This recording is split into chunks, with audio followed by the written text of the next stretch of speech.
राधे राधे, जय श्री कृष्णा। मैं हूं सुशील गोस्वामी, आप देख रहे हैं तिलक पत्रिका। भारतवर्ष ही नहीं, समूचे विश्व का एक ऐसा आकर्षण उत्तर प्रदेश के प्रयागराज में एक महाकुंभ मेले के रूप में आरंभ होने जा रहा है। और ये महाकुंभ मेले का आयोजन 13 जनवरी से प्रारंभ होगा, जो कि 26 फरवरी पर्यंत चलेगा। इस दौरान यहाँ लगभग 40 करोड़ सनातनी श्रद्धालुओं के पहुंचने की उम्मीद यहाँ के आयोजकों और प्रशासन द्वारा की गई है। इसी के चलते यहाँ लगभग 1 साल से लगातार तैयारियां चल रही हैं। अगर हम बात करें इस मेले की, तो समूचा मेला प्रयागराज के 6000 हेक्टेयर भूमि में आयोजित होगा। गंगा, यमुना और अदृश्य सरस्वती के संगम तट पर यहाँ मेला हर 12 वर्ष बाद ये मेला होता है, जिसको कुंभ का मेले के रूप में जाना जाता है। हर 6 वर्ष बाद अर्ध कुंभ होता है, जो कि 2019 में हुआ था। हालांकि योगी सरकार ने उसको एकदम कुंभ जैसा ही सजाकर सनातनी धर्म के जो लोग उनके सामने प्रस्तुत किया, लेकिन इस बार तो ये महाकुंभ है। महाकुंभ के बारे में कहा जाता है कि 12 साल बाद ये कुंभ आता है। और इस बार के कुंभ की तो खूबियाँ ये हैं कि कहा जा रहा है कि 144 वर्ष बाद ये ऐसा विशेष संयोग आया है, जिसमें लगभग 40 करोड़ लोग इसमें शामिल होंगे। अखाड़ों की पेशवाई शुरू हो गई है। अलग अलग मतावली साधु संत सन्यासियों के अखाड़ों की पेशवाई हो रही है।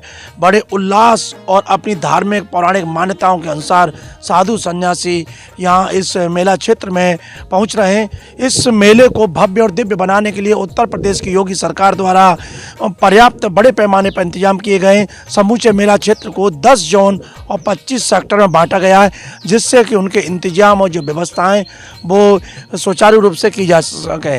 यहाँ जैसा कि मैंने बताया कि 6000 हेक्टेयर में ये मेला का आयोजन किया जा रहा है। और यहाँ बाहर से आने वाले श्रद्धालुओं के लिए लगभग 1900 हेक्टेयर में तो केवल पार्किंग की व्यवस्था की गई है। प्रशासन का अनुमान है कि 5 लाख वाहनों के यहाँ पर अगर आते हैं तो उनके लिए विशेष पार्किंग की व्यवस्था यहाँ की गई है। अगर और इंतजामों की हम बात करें तो यहाँ इस मेला क्षेत्र में इस बार एक खास बात यह की है कि उत्तर प्रदेश सरकार ने इस पूरे मेला क्षेत्र को एक जिला बना दिया, अस्थायी जिला, जो कि 4 माह के लिए है। और यहाँ के जिलाधिकारी नियुक्त किए गए, सारे अधिकार दिए गए। 3 तहसीलों को मिलाकर ये जिला बनाया गया है। इस पूरे कुंभ मेला क्षेत्र में 56 पुलिस के थाने स्थापित किए गए, जो कि यहाँ की हर गतिविधि पर नजर रखेंगे और शांति और सुरक्षा व्यवस्था का पूरा दायित्व उनके ऊपर रहेगा। इसी के साथ 155 पुलिस चौकी इस मेला क्षेत्र में बनाई गई हैं। बहुत बड़े पैमाने पर इस बार की जो व्यवस्था है, कहीं किसी भी तरह की कोई चूक ना हो जाए, इसके लिए शासन प्रशासन पूरी मुस्तैदी से तैयार है। और हम व्यवस्थाओं की अगर बात करें तो और नज़र डालें तो यहाँ जिस तरह से इस पूरे मेला क्षेत्र को 25 सेक्टरों में विभाजित किया गया है, तो यहाँ उसी के अनुरूप साधु संतों सन्यासियों के और बैरागियों के जो अखाड़े हैं उनका भूमि आवंटन किया गया है। जिस तरह का अखाड़ा है और जितनी उनकी डिमांड है, उसी के अनुरूप यहाँ पर भूमि आवंटन किया गया है। इस दौरान प्रशासन की ओर से उन्हें विद्युत व्यवस्था मुहैया कराई जाएगी, जल की पेयजल की आपूर्ति की जाएगी और उसी के साथ साफ सफाई की पूरी व्यवस्था वहाँ पर की जाएगी। और सबसे बड़ी चीज़ है, जो वहाँ उन अखाड़ों के अंदर शौचालय होंगे, उनके सीवेज की भी जो जिम्मेदारी है वो कुंभ मेला जो प्रशासन उसके द्वारा निभाई जाएगी। अब इसके अलावा हम अगर बात करें साफ सफाई की, तो इस बार उत्तर प्रदेश सरकार इस मेले को इस मेले के नाम से कुंभ के एक ऐसा संदेश देने का प्रयास कर रही है, स्वच्छता का। तो 15,000 सफाई कर्मियों की यहाँ पर नियुक्ति इस मेला क्षेत्र में की गई है, जो कि 24 घंटे यहाँ सफाई करेंगे। आपको इस मेले के दौरान कहीं पर भी कोई कचरा कूड़ा दिखाई नहीं देगा, ये उत्तर प्रदेश सरकार का दावा है। और उसके परिणाम सामने आ रहे हैं, क्यों अभी से पेशवाई शुरू हो गई है। दिन रात मेहनत करके यहाँ जो सफाई कर्मी हैं वो पूरी मुस्तैदी से लगे हुए हैं। और इसी के साथ इस कुंभ को इस बार प्लास्टिक जोन रहित बनाया जा रहा है। तो सरकार ने एक स्लोगन भी, नारा भी दिया है कि एक अपना थैला और झोला साथ में लेकर आए और प्लास्टिक की बोतल वगैरह ना लाएं, अपना लोटा लाएं, तो झोला और लोटा लेकर कुंभ मेले में जाएं। ये अपनी पुरानी सनातन संस्कृति है, एक तरह से उसी की ओर ले जाया जा रहा है, जिससे कि प्राचीनता झलकेगी। तो और व्यवस्थाओं की बात करूं कि जो अपील सरकार ने की गई है स्वच्छता के लिए, थाली और थैला, ये अगर आप साथ लाएंगे तो उसके लिए फिर कहीं ना कहीं आपको जो प्लास्टिक की चीज़ें, गिलास हैं, कप हैं, प्लेट हैं, उनकी आवश्यकता नहीं पड़ेगी। वहीं सरकार ने यहाँ पर 40 करोड़ दोना पत्तल की इसलिए व्यवस्था की, जो पत्ते से दोना बनते हैं और पत्तल थाली बनती हैं, उनकी व्यवस्था की है। और कुल्हड़, मिट्टी के कुल्हड़ों का इंतजाम कराया जा रहा है, जिससे कि प्लास्टिक की चीज़ों का प्रयोग ना हो। और उसके बाद फिर निश्चित ही तौर पर मेले में साफ सफाई, स्वच्छता दिखाई देगी। इसके अलावा अब बात करें कि इतनी सारी भीड़ है, उनको संगम तक ले जाने के लिए, लाने के लिए, क्यों 6000 हेक्टेयर में तो ये झूसी तक भी मेला है, अरेल तक भी मेला है और प्रयागराज के बिल्कुल बाहरी छोर तक है। तो इस बार जो प्रशासन ने उन सबको संगम तक लाने के लिए अलग अलग संगम, लोअर मार्ग, संगम अपर मार्ग तैयार किए गए। और वहाँ गंगा हो या यमुना हो, उस पर पार जाने के लिए इस बार 30 पॉन्टून पुल का इंतजाम किया गया है। ये पहली बार इतने सारे पॉन्टून पुल हैं। अगर 2019 की बात करें तो उस वक्त लगभग 18-19 पॉन्टून पुल थे, लेकिन इस बार यहाँ 30 पॉन्टून पुल तैयार किए गए। तो एक बहुत बड़ी तैयारी है। और ये जो पॉन्टून पुल हैं, इनमें से 6 पॉन्टून पुल केवल अखाड़ों के लिए रहेंगे, जो कि शाही स्नान के लिए जाएंगे तो इन अखाड़ों का प्रयोग, केवल वही पॉन्टून पुल का प्रयोग शाही अखाड़े के लिए, जो भी जाएंगे स्नान के लिए साधु संत, उनके लिए ये 6 पॉन्टून पुल तैयार किए गए। इसके अलावा एक पॉन्टून पुल है जो कि संगम पर रिजर्व में रहेगा। जहाँ पर कोई वीवीआईपी आता है या कोई आकस्मिक आवश्यकता पड़ती है तो शासन प्रशासन की व्यवस्था के लिए ये एक पॉन्टून पुल रिजर्व रहेगा।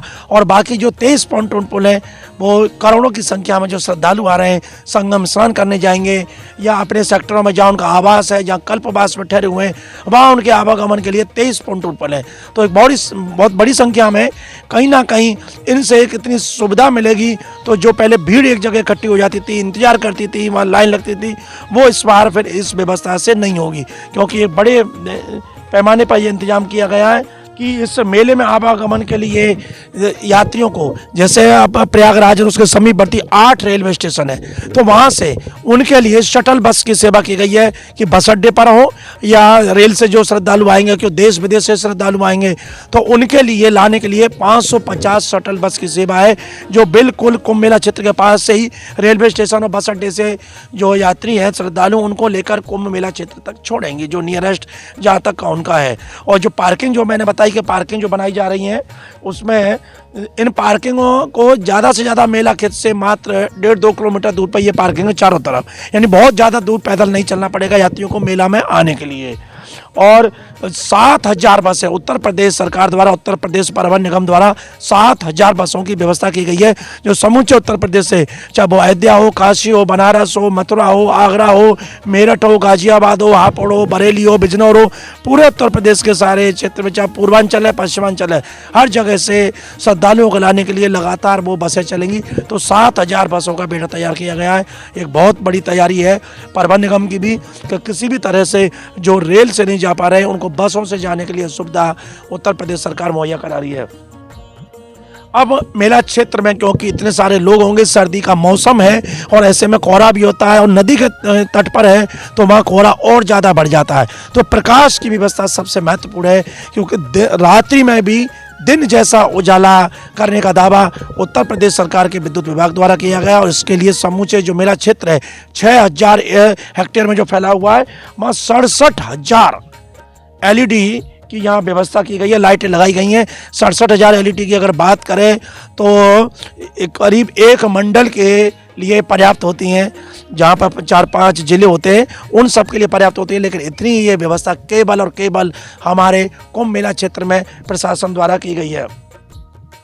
और 2000 सोलर लाइट, यानी कि बिजली के अलावा वो केवल सोलर से चलने वाली हैं, जो अपना एक निर्धारित समय होगा, जैसे ही दिन छिपेगा 5:30 बजे वो स्वतः ही जल जाएंगी। तो ऐसी हाइब्रिड स्ट्रीट लाइट है, जो भी प्रमुख मार्ग है वहाँ 2000 सोलर लाइट की भी व्यवस्था की गई है।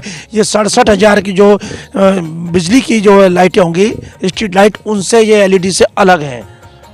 और इसके अलावा जो पानी की जो निकासी के लिए 200 KMP का एक पाइपलाइन जल निकासी के लिए है कि इतने लोग जब आ रहे हैं तो वहाँ पे नहाएंगे, धोएंगे, पानी पिएंगे, तो जो पानी होगा उसकी एक अंडरग्राउंड पाइपलाइन डाली गई है। उस जल निकासी को बराबर बाहर फेंका जाएगा जिससे कि कहीं पर कीचड़ ना हो, जल भराव की स्थिति पैदा ना हो।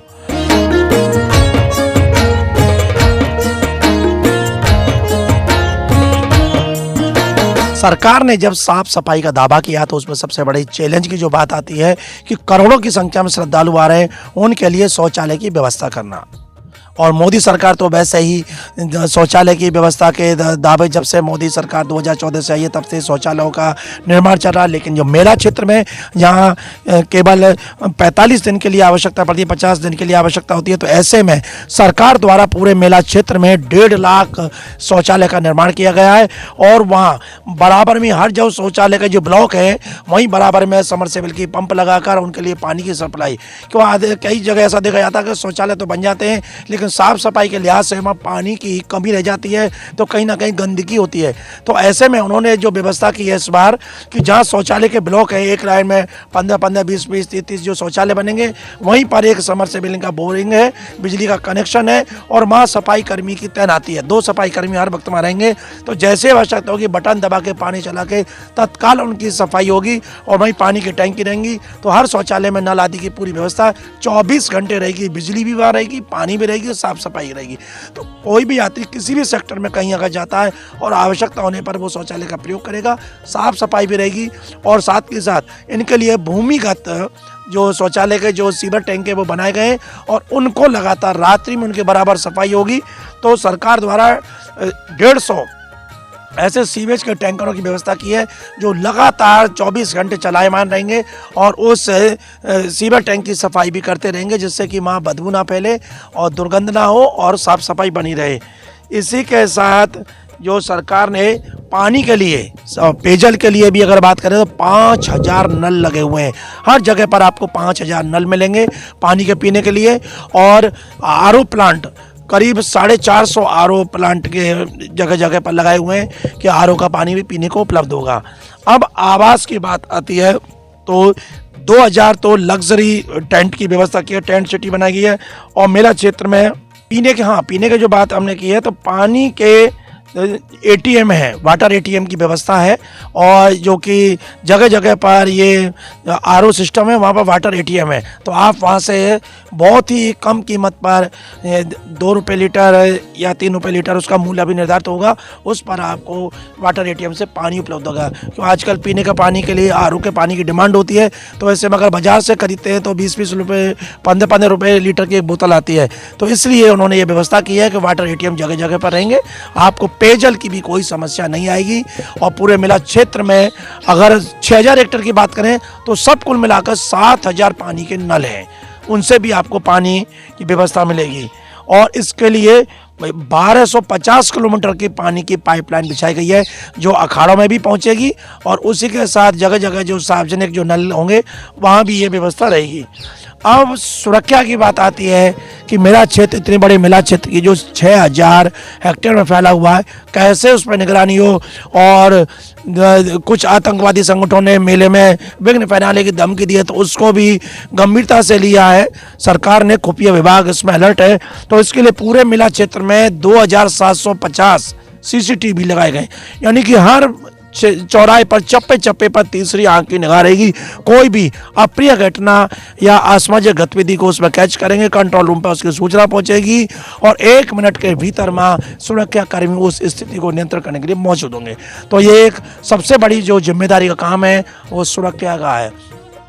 करोड़ों लोगों के लिए सुरक्षा देना एक बहुत बड़ा चैलेंज है। इसके लिए उत्तर प्रदेश सरकार, केंद्र सरकार ने संयुक्त रूप से यहाँ पर इस जिम्मेदारी को निभाने के लिए पूरा खाका तैयार किया गया है और उस पर अभी से तैयारियां शुरू हो गई हैं। जब 13 जनवरी से कुंभ शुरू होगा तो वहाँ पूरी चाक चौबंद सुरक्षा के इंतजाम होंगे। और इसके लिए यह 40 वेरिएबल मैसेज डिस्प्ले भी हैं, जगह जगह पर आपको वो डिस्प्ले होते रहेंगे मैसेज, कोई भी सूचना है वो आपको बराबर मिलती रहेगी। आवागमन के लिए भी आपको कहीं कोई संदेश प्रशासन द्वारा देना है तो वो सब, तो ऐसे वेरिएबल 40 डिस्प्ले यहाँ पर लगाए गए हैं। जैसे अयोध्या में राम मंदिर का जब 22 जनवरी को उद्घाटन हुआ था तो अयोध्या से लगभग 20-20 किलोमीटर पहले से साज सजावट सज्जा शुरू हो गई थी। तो हमारे उत्तर प्रदेश में ये ऐसा भव्य और दिव्य आयोजन हो रहा है जिसमें करोड़ों की संख्या में देश विदेश के लोग आएंगे।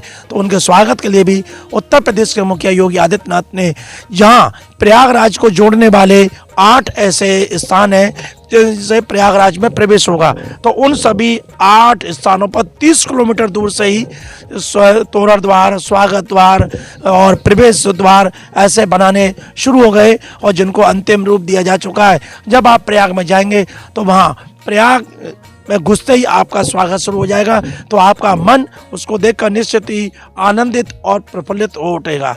और जब धर्म के किसी अनुष्ठान में जाते हैं तो प्रसन्न चित्त होकर जाते हैं, तो वो प्रसन्नता का भाव आपको वहाँ दिखाई देगा।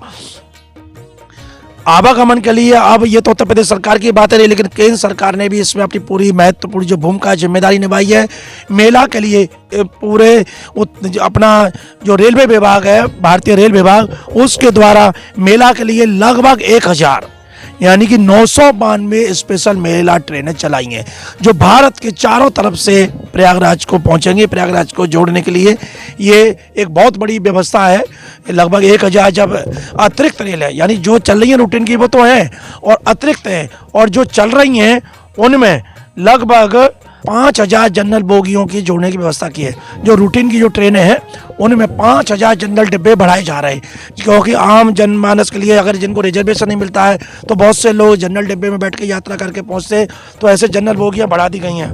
और सबसे बड़ी बात है कि कुंभ में जा रहे हैं तो कुंभ का नज़ारा क्यों ना हो, तो ऐसे ही लगभग 2000 बोगियों पर कुंभ के नागा साधुओं के और कुंभ की छवि उन पर अंकित होगी। तो दूर से ही लोग उस कुंभ के आकर्षण को देख लेंगे, पहचान जाएंगे कि ये ट्रेन प्रयागराज जा रही है, और उस पर सादा नागाओं के जल में स्नान करते हुए के शाही सवारियों के ऐसे सुंदर सुंदर चित्र होंगे जो मन को मोहित करेंगे। अब सबसे बड़ी है सुरक्षा की बात, अवैध सुरक्षा जो कि पुलिस प्रशासन पीएसी द्वारा की जाएगी। तो इस पूरे मेला क्षेत्र में लगभग 40,000 पुलिस कर्मियों की तैनाती यहाँ की गई है और इनके अलग अलग दायित्व हैं। तो जैसे नागरिक सुरक्षा की है तो उसमें 18,480 सुरक्षा कर्मी लगाए गए हैं और 13,965 होमगार्ड्स की तैनाती की गई है।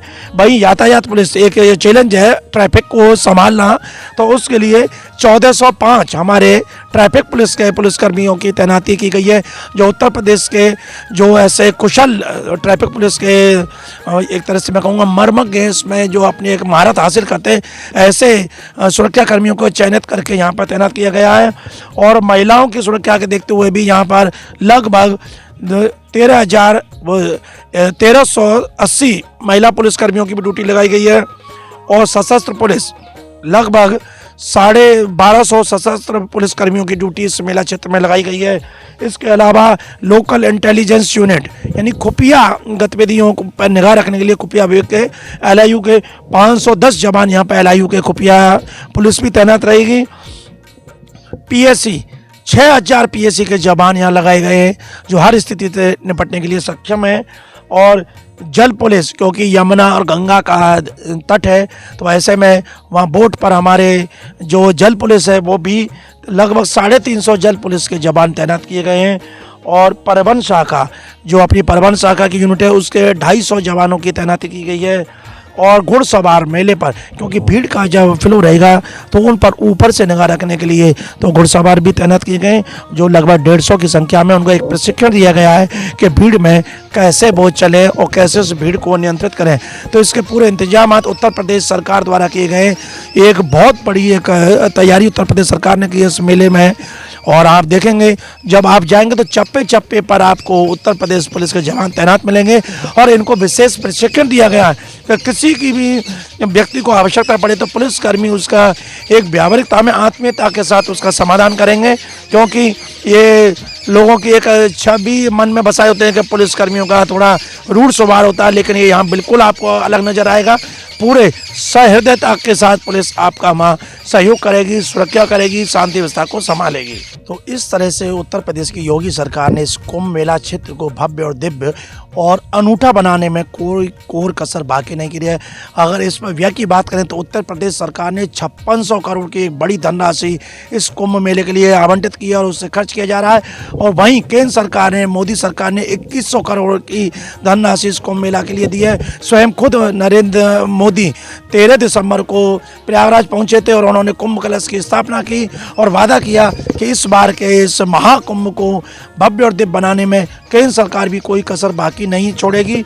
और आप देख रहे हैं कि कुंभ की लगभग सभी तैयारियां पूरी हो चुकी हैं। खुद सीएम योगी बार बार जाकर उनकी समीक्षा कर रहे हैं कि कहीं कोई कसर बाकी तो ना रह जाए।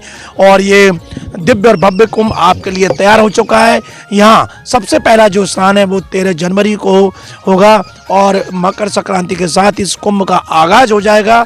अखाड़ों की पेशवाई हो चुकी है। यहाँ सब अखाड़े बड़े गाजे बाजे के साथ अपनी पेशवाई कर रहे हैं, कुंभ में अपना प्रवेश कर रहे हैं। तो पहला जो शाही स्नान है वो 13 जनवरी को होगा। उसके बाद अगले दिन मकर संक्रांति को, यानी 13 जनवरी पौष पूर्णिमा है, पूर्णिमा से कुंभ का मेला प्रारंभ।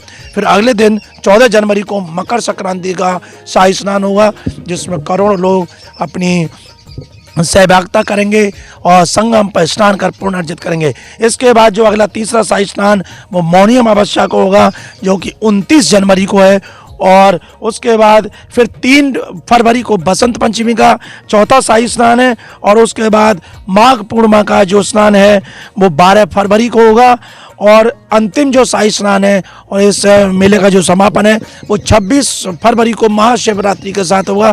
तो कुल 6 शाही स्नान इस मेले के दौरान है। उसके अलावा विशेष स्नान तो चलेंगे ही, जैसे एकादशी का स्नान होगा या अन्य तिथियों के जो स्नान है वो त्योहारों के हिसाब से वो रहेंगे। तो आइए एक बार आप भी इस विश्व के सबसे विशालतम सनातन धर्म के इस भव्य और दिव्य महाकुंभ में आएं और आप पुण्य अर्जित करें। लेकिन तिलक पत्रिका के माध्यम से हम आपसे यही अपील करेंगे कि इस कहीं ना कहीं सनातन धर्म का उत्सव है, तो इसको दिव्य और भव्य बनाने में हमारी भी एक जिम्मेदारी है। तो हम जब दिव्य इस मेले में जाएं तो वहाँ जो सरकार द्वारा जो गाइडलाइन दी गई है उसका हमको पालन करना होगा। कहीं भी हम गंदगी ना फैलाएं, हमारा आचरण ऐसा रहे कि हमारे द्वारा किसी भी तरह की किसी को कोई परेशानी दिक्कत ना हो। तभी इतने बड़े एक भव्य मेले को सफल बनाया जा सकता है, क्योंकि ये जनता के उत्सव है, जनता के सहयोग से ये सफलता को प्राप्त होते हैं। तो हमें वहाँ विशेषतः साफ सफाई का ध्यान रखना है, प्लास्टिक का बिल्कुल प्रयोग नहीं करना है, पॉलीथीन इत्यादि लेकर ना जाएं, थाली और थैला लेकर जाएं, जो सरकार का स्लोगन है और अपील है। तो फिर आप देखेंगे आपको भी एक दिव्य आनंद की अनुभूति होगी और आपके जीवन का एक अविस्मरणीय अवसर होगा इस महाकुंभ में पहुंचकर और त्रिवेणी का स्नान करना। तिलक पत्रिका के लिए अपने साथी कैमरा पर्सन रिंकू वर्मा के साथ मथुरा से मैं सुशील गोस्वामी।